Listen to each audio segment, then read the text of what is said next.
Je suis Serge Widawski, je suis directeur national d'APF Entreprises, qui fait partie d'APF France Handicap, qui est une association de défense des droits des personnes en situation de handicap, qui a une triple vocation. D'abord, bien sûr, de défendre les personnes handicapées, mais aussi de gérer des établissements médico-sociaux et des entreprises, ce qu'on appelle les entreprises adaptées et des ESAT, qui sont sous ma responsabilité. Le rôle d'APF Entreprises, c'est de donner du travail à des personnes en situation de handicap de manière durable et de créer de l'emploi, je dirais surtout de l'emploi intéressant. Comme on le fait aujourd'hui avec Epson, sur la base de nouvelles technologies, on va former des gens, on va les accompagner, ils vont pouvoir ainsi participer à quelque chose d'intéressant et vont pouvoir être extrêmement fiers du travail qu'ils vont faire. Le projet d'atelier d'impression textile, on l'a mis en œuvre en 2020 à l'APF France Handicap Noisy pour 3 raisons. La première, c'est qu'on avait une expérience dans la réparation électronique et un début d'activité dans le textile, donc c'était vraiment à la croisée de ces 2 chemins. La deuxième raison, c'est qu'on voyait un vrai débouché économique avec la tendance à une mode éthique, made in France, écologique. Et la troisième raison, c'est évidemment de créer un emploi et un emploi de qualité pour les personnes en situation de handicap avec la possibilité d'utiliser des machines sophistiquées et l'outil numérique pour faire un produit de qualité. On a choisi de s'équiper de 3 imprimantes Epson qui répondent à des besoins complémentaires. Donc la première, c'est la Mona Lisa qui permet d'imprimer sur tissu naturel et sur des rouleaux de tissu. La seconde, c'est la Surecolor F2100 qui permet d'imprimer de même sur des tissus naturels, mais sur des pièces montées, des t-shirts par exemple.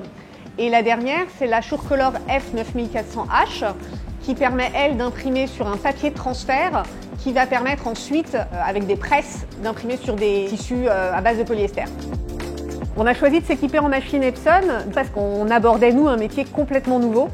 Et ce qui était important, c'était l'accompagnement que pouvait nous offrir Epson dans l'installation de ces machines.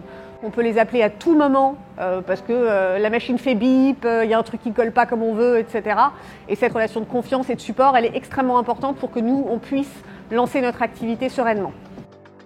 Il y a une vraie tendance aujourd'hui de consommation et de production de mode éthique. Et APF France Handicap y répond parfaitement avec son nouvel atelier. Et dans le choix de machines et notre façon de produire, on a une vraie plus-value écologique. APF Entreprises s'inscrit depuis au moins 3 ans dans une stratégie de développement de mode durable. On a identifié que pour les personnes en situation de handicap, il y avait une opportunité extrêmement intéressante qui est de créer une activité qui n'existe pas autour de la mode durable. Et pour ça, je vais parler par exemple de 2 projets essentiels sur lesquels on s'attache depuis un certain temps. Un des projets importants dans le cadre de la mode durable, c'est la caserne, donc qui va être à partir de juin 2021 le temple de la mode éthique en France. Donc Paris a vocation à devenir la capitale mondiale de la mode éthique à l'occasion des Jeux 2024.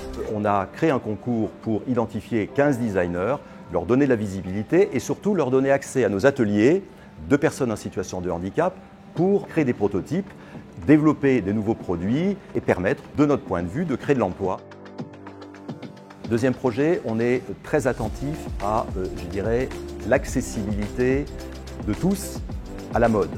Et donc, en partenariat avec Eyes on Talent, dans le cadre de Paris Good Fashion qui est une association qui a vocation à positionner Paris comme étant la capitale de la mode éthique en 2024, on a créé un concours international de design inclusif dans lequel de jeunes designers du monde entier, des grandes écoles de design dans le monde entier, concourent sur à la fois la mode et sur les accessoires de mode. La mode éthique, aujourd'hui, c'est un sujet en soi et le handicap a toute sa place dans ce développement.